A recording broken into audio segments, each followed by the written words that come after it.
बारे में जानेंगे। इसके पहले कॉस फंक्शन के बारे में जानेंगे। कॉस भी एक फंक्शन है, बोलिए इसका डोमेन क्या होता है?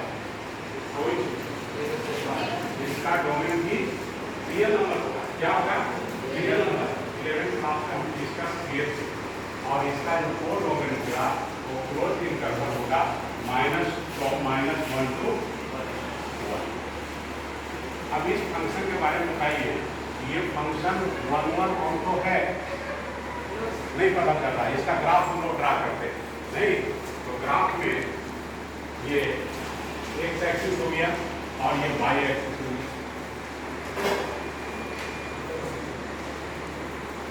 एक्स एक्सिस पर जितना भी पॉइंट है उसका डोमेन होगा रियल नंबर, है ना।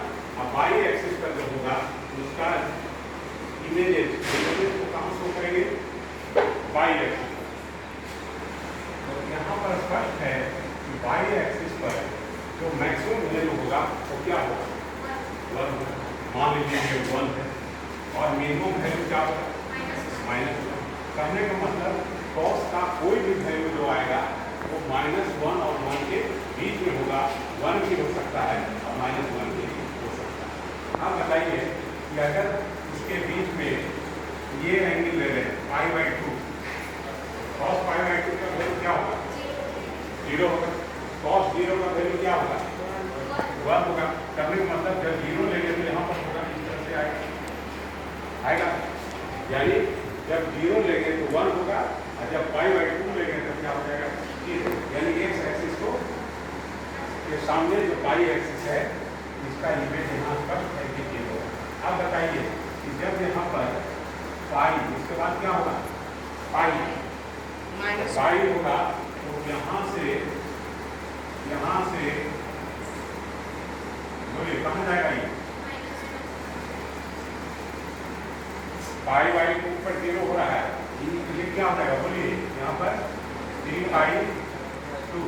कहने का मतलब कि यहाँ पाई के सामने यानी cos पाई का वैल्यू कितना होगा? कितना होगा? उसी प्रकार से फिर यहाँ से ये आएगा, कहाँ से क्रॉस करेगा? बोलिए 5π/2। 3π/2 के पीछे क्या होगा? यहाँ पर क्या होगा? बोलिए 2π पर यहाँ पर वैल्यू क्या हो जाएगा? यानी cos 2π बराबर हम जानते हैं कितना वैल्यू होता है? 1। उसी प्रकार से यहाँ पर ये जो वैल्यू होगा ये -π/2 होगा। तो यहाँ पर जब इस तरह से क्रॉस करेगा यानी -π/2 पर क्रॉस करने में कितना हो जाएगा? 0 हो जाएगा। उसी प्रकार से यहाँ पर ये वैल्यू 3π/2 यानी इस तरह से ग्राफ जाएगा, है ना। और ये वैल्यू कितना होगा? यहाँ पर -3/2 और -π/2 के बीच का वैल्यू बताइए। -π यानी -π पर यहाँ वैल्यू क्या हो जाएगा? -π। अब ये ग्राफ देखने से स्पष्ट है कि इसका जो डोमेन है ना, और ये cos मान लीजिए फंक्शन है, तो डोमेन में 2 पॉइंट दीजिए, जैसे 0 का इमेज क्या बन रहा है? 1। और यहाँ पर देखिए 1 2π का भी क्या बन रहा है? 1 बन रहा है। तो स्पष्ट है कि ये ग्राफ क्या है? मेरी 1। कहने मतलब जब मेरी 1 है तो इसको हम लोग 1 1 ऑटो नहीं कर सकते। इस स्थिति में इसका इन्वर्स संभव नहीं,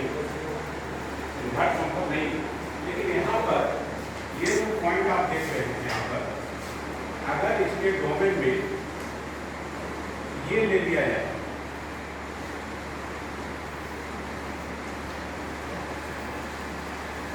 ठीक है, यानी cos यहाँ फंक्शन बनाएंगे और इसका डोमेन क्या हो जाएगा? -π/2 from π/2। अब यहाँ पर जो इमेज बन रहा है मैक्सिमम कहाँ बन रहा है? बोलिए मैक्सिमम 0 है ना। π/2 आएगा ना, यहाँ से लेकर चलना 0 से 0।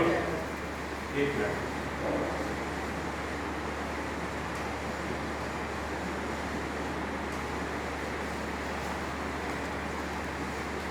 यहाँ पर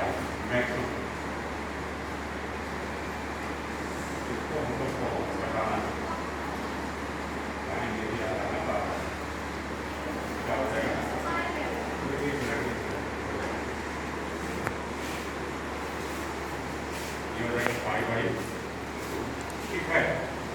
अब यहाँ पर देखिए कि ये जो मैक्सिमम वैल्यू यहाँ पर आ रहा है,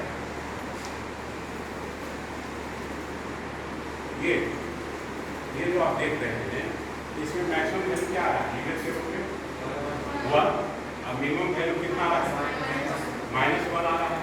और इसमें कौन सा पिछला इसके डोमेन में आएगा, बोलिए डोमेन में 0 से पाई, मतलब ये जो होगा 0 से पाई। तो यहाँ पर हम लिखेंगे, क्या लिखेंगे,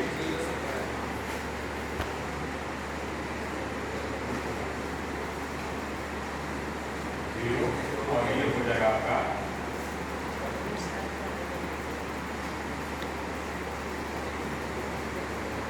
0 से पाई, ठीक है। और इमेज आपका क्या हो जाएगा यहाँ पर -1 से 1। अब इसका इन्वर्स संभव है कि नहीं, बोलिए। ये ग्राफ देखने पर स्पष्ट है कि ये जो बन रहा है ग्राफ, जिसको हम लोग प्रिंसिपल वैल्यू ब्रांच करते हैं, है ना। तो प्रिंसिपल वैल्यू ब्रांच के साथ अगर हम कॉस फंक्शन को डिफाइन करेंगे तो ये कॉस फंक्शन क्या हो जाएगा, 1/2। इसीलिए यहाँ पर इसका इन्वर्स संभव है। बोलिए इन्वर्स क्या हो जाएगा, cos inverse subtract from -1 to 1 to 0 to pi. ये 0 ले सकते हैं, वैल्यू 0 ले सकते हैं और पाई भी ले सकते हैं। तो कहने का मतलब कॉस इन्वर्स का कोई भी वैल्यू होगा तो क्या होगा, 0 और पाई 0 भी हो सकता है, पाई नहीं। अब जैसे आपको दे दिया जाएगा कि कॉस इन्वर्स -1/√2, इसका वैल्यू निकाल के देखिए क्या है। जब भी वैल्यू आएगा 0 पाई के बीच में आएगा, यानी मतलब अगर रियल नंबर है ये और ये 0 है ना, और ये पाई है, तो इसके बीच में ही वैल्यू आएगा। कितना होगा, बोलिए 3π/4, क्योंकि 0 और पाई के बीच में। ऐसा नहीं कि ये नेगेटिव है इसका वैल्यू नेगेटिव होगा, तो नेगेटिव होगा तो 0 से उधर है, क्योंकि संभव नहीं है। जब भी इसका वैल्यू होना है, कहाँ होना है, 0 और पाई के बीच में। तो आंसर क्या होगा, बोलिए क्या लिखते हैं, 3π/4, 3π/4 पाई के नीचे है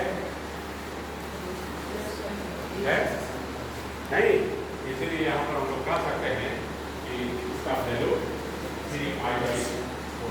अब आपसे पूछा जाएगा कि कॉस इन्वर्स, ठीक है, 1/√2 का वैल्यू क्या होगा, कहिए, π/4 है कि नहीं। π/4 भी 0 और पाई के बीच में है।